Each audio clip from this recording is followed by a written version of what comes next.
doesn't matter what you really want. What matters is what the company needs. That's the problem with a job. You either fit in or get out.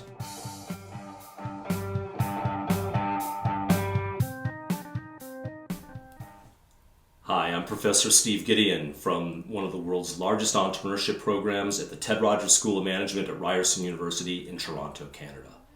However, today I'm coming from my sailboat from Toronto Harbor overlooking the beautiful city of Toronto. In our last episode, we talked about the difference between planning and searching.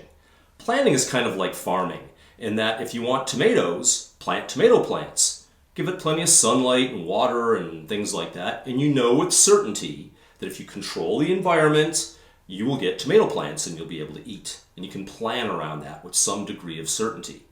On the search side of things, however, it's more like hunting. You don't know what you're going to find. For example, you might leave in the morning looking for a deer and go in one direction, not find anything, then have to switch or pivot to another direction to find maybe a rabbit. Or maybe you don't find anything at all this day, or maybe you find a pheasant. You have to be able to take advantage of surprise. You have to take advantage of serendipity. You might not be able to control what you're going to have, but if you use the right tools in hunting, you'll be able to find something to eat. So there's a tremendous difference between the management-based tools that you use on the planning side versus the entrepreneurial effectuation-based tools that you use on the hunting or on the searching side of things. On the planning side of things, you have known goals and a relatively predictable certain future. Managers control their means to achieve these goals using causal-based reasoning. And if the world changes or if there's uncertainty or something like that, managers can buy whatever means or resources they need to be able to achieve the goals that they intend. On the search side of things, however, entrepreneurs start with only their own means. They start with what's going on between their own two ears and maybe their own friends or their social contacts. And then entrepreneurs really can only control the direction that they're heading in. They can control their actions, and they use effectual-based reasoning or hypothesis testing, that they think, rather than a known goal, I have a hypothesis that maybe if I head in this direction, I'll be able to find something interesting. And then they test whether or not going in that direction helps them get to that possible imagined future. And if not, they pivot to a different direction. So entrepreneurs search to try to discover what's possible. And they use change and uncertainty and surprise and creativity in order to co-create the future. So entrepreneurs need imagination and creativity and the ability to take advantage of change in order to come up with something that surprises or delights them. So there's a big difference between the method and the tools that you use on the planning side of things versus the search side of things. So here comes our first entrepreneurial principle. It's called the bird in the hand principle. Start with the means that you have. What do you want to do? What can you do? What resources do you have access to? And where should you direct your attention? You might not know exactly what you're going to find when you get there, but you start by knowing, what do I have at the beginning? Again, planning starts with the end in mind. Effectuation in entrepreneurship starts with, who am I, what do I know, and what do I want to do? Let me give you an example about a chef. There's nothing wrong with two different types of chefs, but you have two fundamentally different approaches. The planner starts with knowing what the menu is. The chef says, here's my menu, and then she looks and finds out what are the recipes or what are the means to potentially achieve that goal. She then goes out, buys whatever she needs, and then cooks the meal. And she can predict what the menu is going to be, what recipe is needed, and then goes out and acquires the means that she needs in order to achieve the goal or the menu.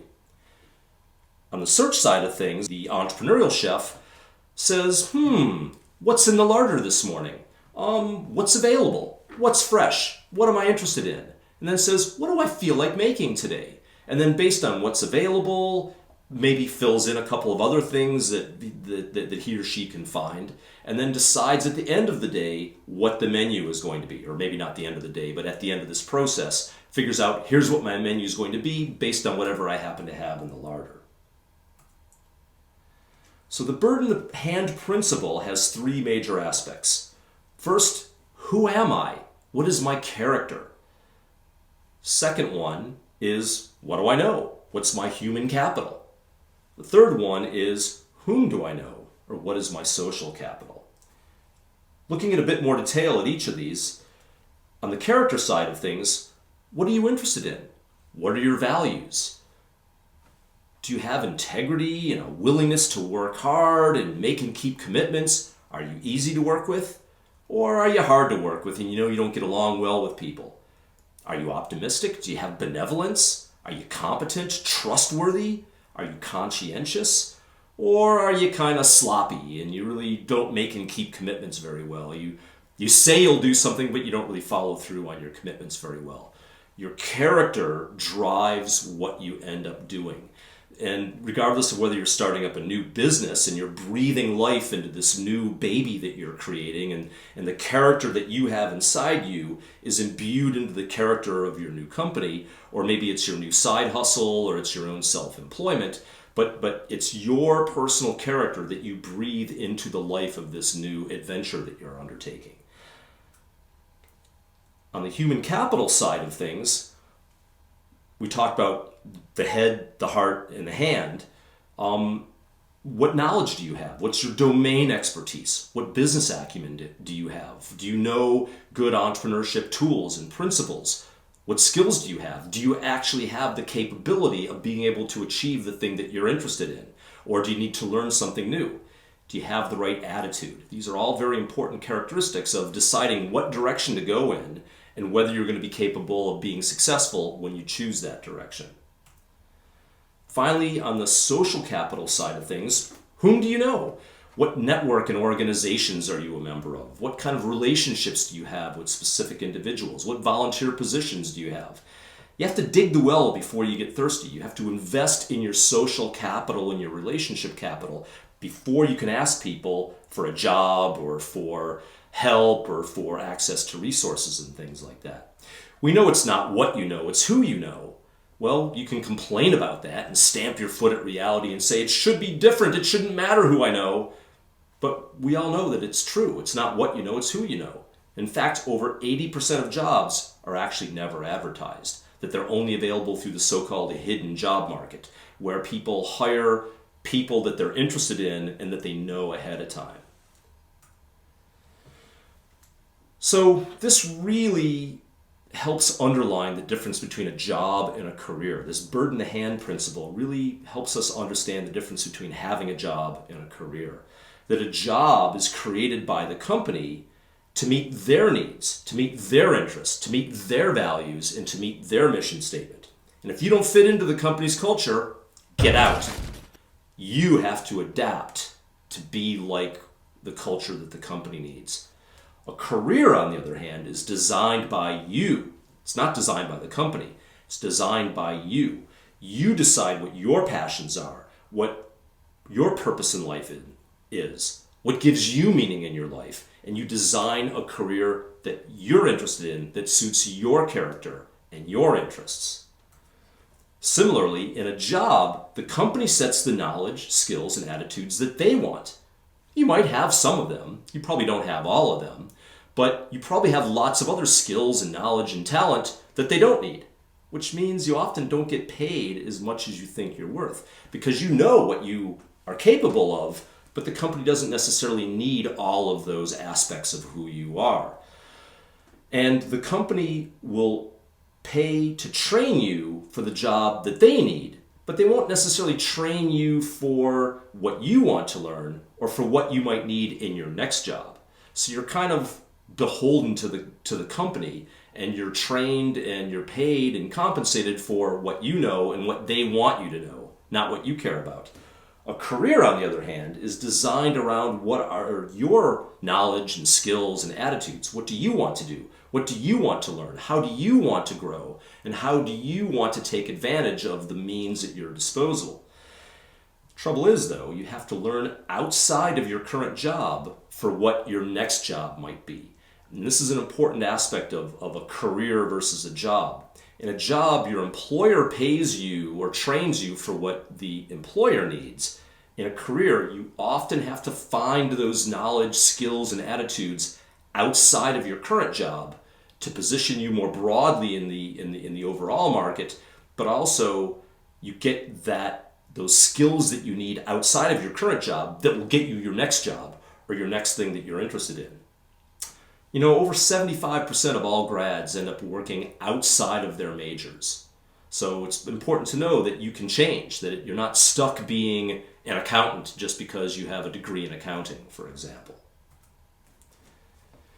Social capital is so important, and that's why it's one of the 3 major aspects of the bird in the hand principle. 80% of jobs are never posted, and jobs rarely include growing your social capital. That the company pays you to know who the company cares about, not necessarily paying you to develop your social capital outside of the company's needs. However, it's precisely that social capital outside of the company's needs that will position you for your next job or your career or more broadly in the marketplace.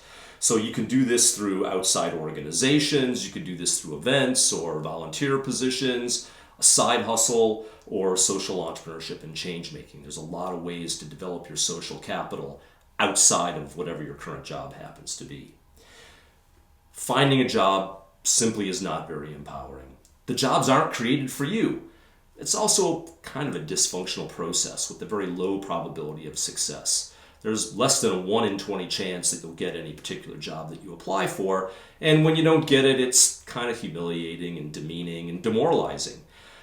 I went through a job search one time and sent out over 300 resumes.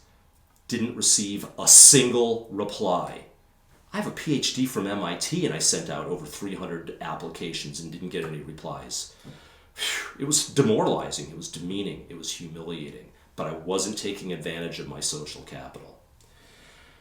Often there's a very poor fit between you and the organization that results in less salary, less satisfaction, and less overall job growth. Jobs come and go completely outside of your control based on all the uncertainties that we talked about in the last episode, where a career is more within your control. The people that you choose to spend your time with, the activities that you choose are within your area of interest and expertise. All of these things are a big difference between a job and a career. A career really is much more than a job. It's a proactive focus on positioning you more broadly within the overall industry rather than just taking whatever is offered to you. It also includes personal growth outside of what your company and what your job needs. So, we have a variety of assignments in this course that will help you with the bird in the hand principle. The first tool is really to check your pulse. How's it going? To look at your wheel of life and the different dimensions of what a happy life entails and figure out, what is my design challenge? Is it primarily about just getting a job, any old job, or maybe you've already got a job and you're looking for something else, or how do you develop your social capital, or maybe how do you develop your character to be a better person and better position yourself within the overall market? What's going on with your family life or your social life or just your other indicators related to happiness, your health is an example. So we'll spend some time looking at your wheel of life and identifying different design challenges that we'll be focused on for the course. We'll also look at your character. We'll help you take some personality tests, some career interest tests and inventories, and we'll help you do an inventory of your values and beliefs to find out what are the kinds of careers that you would be interested in. Are you primarily interested in spending a lot of time with other people, or do you like to work alone? Do you want to be part of a fast-paced environment, or do you kind of want to be left alone to do things on your own? Do you want to work at a big company, or do you want to start your own thing? And we'll help give you some tools to help you figure out what you might be interested in. We'll also help you identify and articulate your human capital with identifying what your current personal learning objectives are, what courses you might be taking, what books and magazines you might be reading, and we'll ask for your resume and your T-shaped profile. Finally, we'll help you document your social capital, what networks and events and volunteer positions and change-making projects you're interested in or you're currently involved in, and how to help take that to the next level. Today we learned that managers plan by controlling the means to achieve known goals. And we use the farming analogy to understand that. Entrepreneurs, on the other hand, start with given means and search to discover what's possible using a hunting-based metaphor. We talked about the first entrepreneurial principle in this course, the bird in the hand principle. We talked about the importance of character, human capital, and social capital. We talked about how these 3 points illustrate the difference between a job and a career. And finally, we gave you some information about your first assignments. Thank you for joining me today. And remember, entrepreneurship is like playing the guitar. Crank it up to 11.